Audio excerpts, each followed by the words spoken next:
अस्सलाम वालेकुम वरहमतुल्लाहि वबरकातुहू। हज़ारों लाखों करोड़ों दुरूद व सलाम हमारे नबी पाक सल्लल्लाहु अलैहि वसल्लम की ज़ात मुबारक पर। सलीस 10 हदीस के इस हल्क़े में इस वक्त हम मौजूद हैं और आज हमारी हदीस नंबर है 38 यानी 38। आज की हदीस बहुत ही खूबसूरत हदीस है, बहुत ही अहम फ़िक़ही उसूल को बयान कर रही है ये हदीस ये है कि गवाह मुद्दई के ज़िम्मे है और कसम खाना मुद्दई अलैह के ज़िम्मे है। यानी गवाह जो है सबूत दावा करने वाले के ज़िम्मे है और कसम उस पर है जिस पर दावा किया गया हो।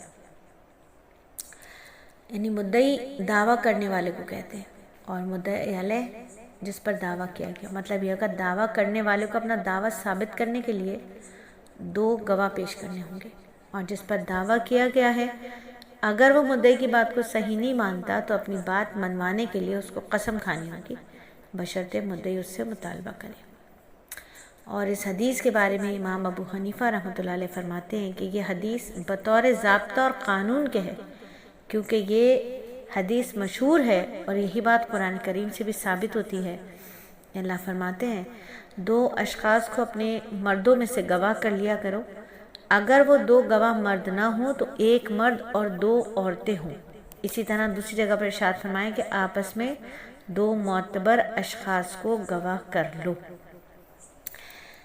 तो अगर हम देखें तो ये हदीस जो है वो इस्लामी अदालत और इंसाफ का एक बुनियादी उसूल बयान कर रही है कि मुद्दई कौन है? दावा करने वाला मुद्दई।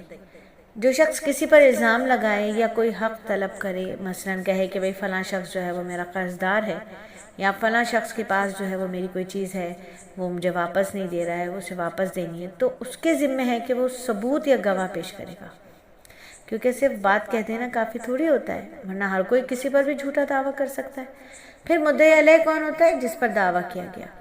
अब उसकी जिम्मेदारी है कि वो मुद्दई सबूत पेश नहीं कर सका तो फिर जिस पर दावा किया गया वो कसम खाकर अपनी बरात जाहिर कर सकता है। यानी वो कसम खाकर कहे कि मैं तो बेगुनाह हूँ भाई, मुझ पर तो ये झूठ बात कर रहा है, ये तो गलत दावा कर रहा है मुझ पर। तो इस हदीस ने क्या किया?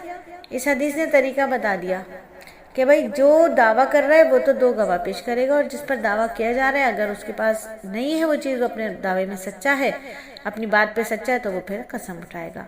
तो झूठे दावों का एक तो दरवाज़ा बंद हो गया और बेगुनाह लोगों के लिए आसानी हो गई और ये माशरे में इंसाफ कायम होगा। घरों में भी होता है, अमूमन घर में भी आपस में लड़ाई झगड़ा या रंजिश हो जाती है किसी सामान को लेके, किसी रुपए पैसे को लेकर, तो वहाँ भी एक उसूल है कि भाई गवाह पेश करें, तहरीर हो लिखी हुई।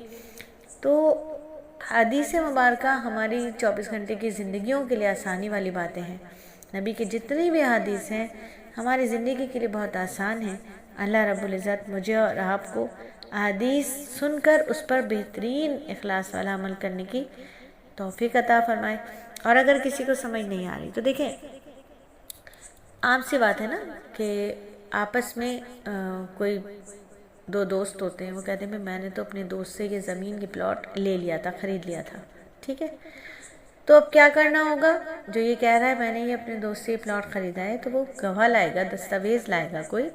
अगर नहीं लाएगा तो दूसरा शख्स कसम उठाकर कहेगा कि नहीं जी मैंने तो इसको कभी बेचा ही नहीं, मैंने तो दिया ही नहीं था ये प्लॉट कभी इसको।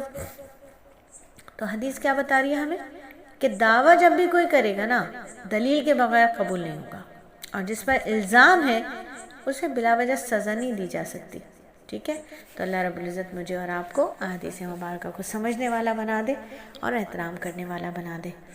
इंशाअल्लाह हर रोज़ एक हदीसें होती, हर रोज़ एक हदीस। कल इंशाअल्लाह हदीस नंबर 39 के साथ हाजिर होंगे। जब तक के लिए अल्लाह रब्बुल इज़्ज़त मुझे और आपको ईमान की बेहतरीन हालतों में इज़्ज़त आफ़ियत के साथ, सलामती के साथ रखे, इखलास के साथ रखे और दीन का हर काम हमसे कबूलियत वाले अंदाज में लेता रहे। आमीन सुम्मा आमीन।